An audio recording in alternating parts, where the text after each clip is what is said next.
What's going on, guys? Welcome back to the channel. Today I want to share my thoughts on a vehicle that I'm actually pretty surprised I'm so amped up about, and that would be the 2022 Ford Maverick.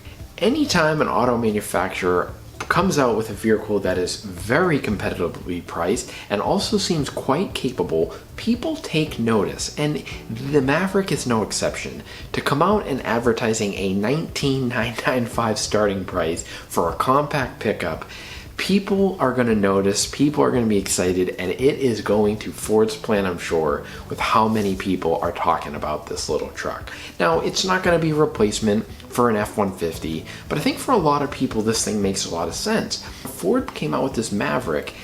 It caught me off guard because when I started thinking about, okay, it holds 5 people, it's very competitively priced, it's got enough of a bed where you can carry most things that the average person is carrying, and they had a couple tricks in there which I'll talk about in a minute that make it pretty practical with even carrying 4x8 sheets of plywood. Let's be real here and say that most of the vehicles that we see for this Maverick, they're not going to be $20,000 trucks. That is more of a marketing thing.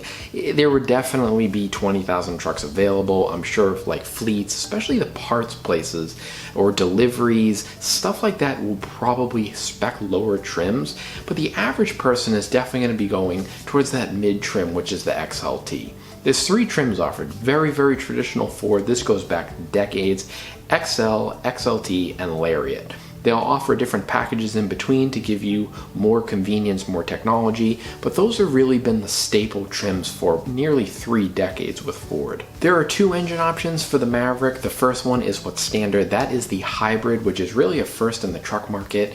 It's going to be making right around 190 horsepower, and then you have the optional 2.0 turbo, which engine has been used in different generations for a lot of different Ford vehicles. You're looking more around 250 horsepower and like 270 something foot-pounds of torque. Pretty respectable for a vehicle that's going to weigh somewhere in the neighborhood of 3,500 to say 3,700 pounds, depending on trims and all that sort of stuff. Part that I found super interesting is Ford released a diagram which shows all their Ford trucks in the lineup next to each other, and it starts with the F-250, F-350 in the background and then moves to the F-150, the Ranger, and the Maverick. And if you look closely, you'll see the size differences between height and length between them, and the Maverick is obviously the smaller, it's more of a compact truck, but it's only 11 inches shorter than the Ranger, so it's still a pretty decent sized vehicle. Despite the Maverick being 11 inches shorter than the Ranger, it actually has more rear headroom and legroom than the Ranger, which to me is super impressive. This is a testament to Ford really paying attention what people would be looking for in a vehicle like this. I think the part of this Maverick that I'm finding so appealing is that despite it being a little smaller, it's comfortable from what I'm seeing for a lot of adults. I've watched a bunch of videos on this. I've seen all sorts of, people talking about how large it is, and I'm reviewing it. And it seems to me that this would be a great truck for a lot of different people. Sure, it's not going to be able to tow a 20-something 30-foot trailer, but that's not what it's for.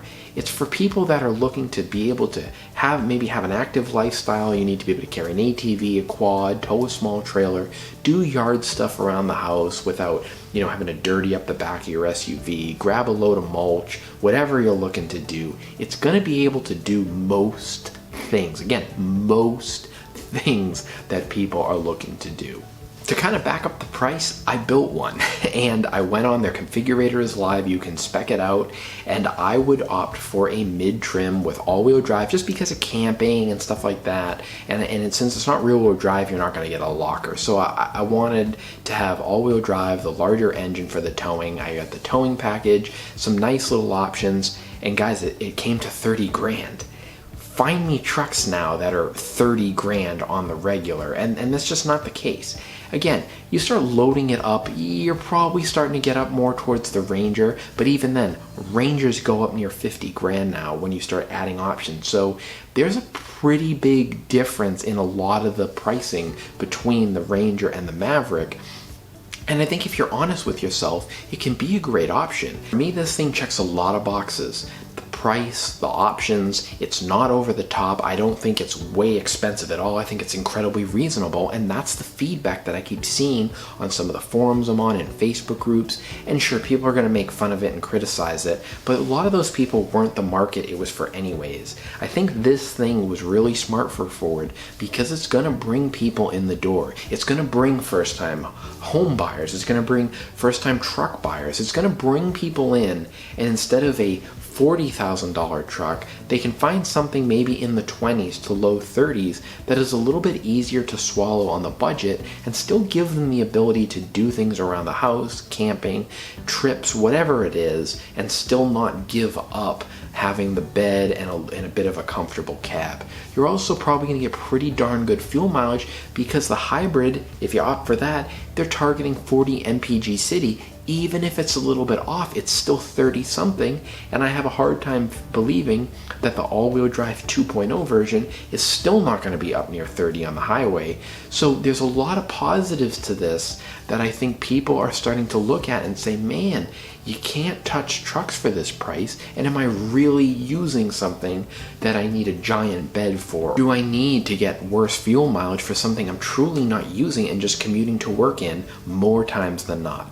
I'm sure you can tell I am really amped up about this, and I'm kind of surprised myself, to be honest. I think it's very tempting for the price. It really has caught me off guard how well equipped it is, even with inflation versus one of the older Rangers from the early 2010s. This thing is kind of a game changer, and I think Ford's got a massive winner on their hands. As long as there's nothing that goes wrong when they launch this, I think Ford may have one of the top selling vehicles now that they have come out with in a long time, but hey, time will tell on that. So guys, would you buy a Ford Maverick? Are you looking at it? Would you not? Why? Let me know. I'm very curious to hear what people think. I just know for me, this thing is definitely piqued my interest, and I have a gut feeling that in a few years, there's going to be one parked in my driveway. So thanks for watching, guys. I appreciate it as always. Thumbs up if you enjoyed it. I always appreciate people subscribing. We'll talk to you in the next one. Take care.